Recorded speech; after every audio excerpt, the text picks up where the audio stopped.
We're diving right into a fascinating piece of art history today, focusing on the tomb of Philippe Pot. It's currently housed in the Louvre, and it's a striking example of Northern Renaissance artistry from the 15th century.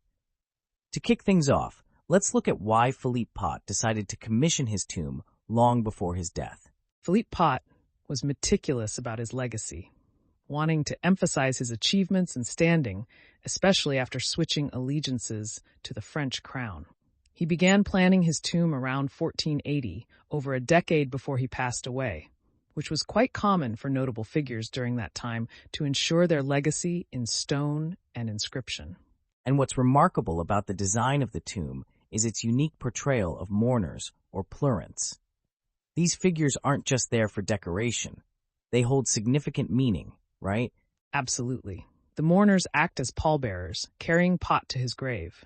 They are dressed in solemn black hoods, giving a sense of ceremonial gravitas.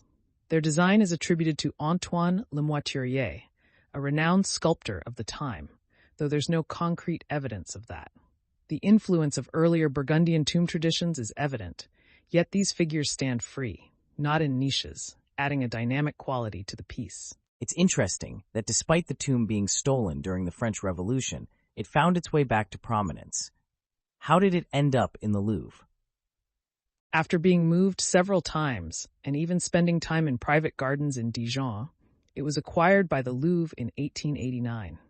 The restoration and nationalization efforts highlight its cultural importance as an object of national historical significance to the French. The technical craftsmanship of the tomb is exceptional. The pleurants, for instance, support the slab on narrow points. Could you explain how this reflects on the Northern Renaissance style? It's a testament to the skill of the craftsman. The use of polychrome limestone and the inclusion of heraldic shields add layers of historical and familial significance. The technical audacity in balancing the slab on the shoulders of the mourners without compromising structural integrity shows the ingenuity of Northern Renaissance artistry. What's particularly fascinating about Pot's effigy is his attire and the iconography it presents. What does this say about his identity and era?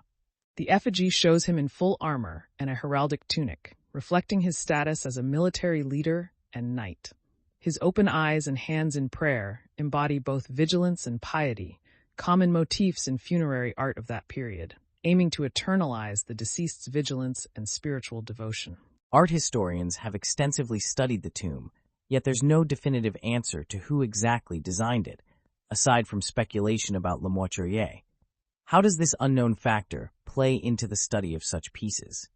It's a reminder of the collective efforts in art creation, especially in that era, where workshops often worked collectively.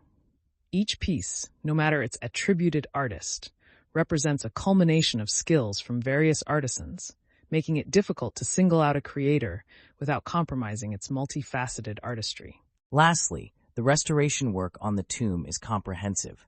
Why is preserving pieces like this crucial beyond just aesthetic reasons? Preservation maintains historical context and cultural narratives tied to pieces of art like this. Restoration work helps us keep the legacy and stories they embody alive for future generations to explore. It's about more than just the tomb itself. It's about remembering the figures like Philippe Pot and their broader impact on history. Thanks for unpacking the layers of history and artistry behind the tomb of Philippe Pot. It's fascinating how art serves as a bridge to our past so vividly.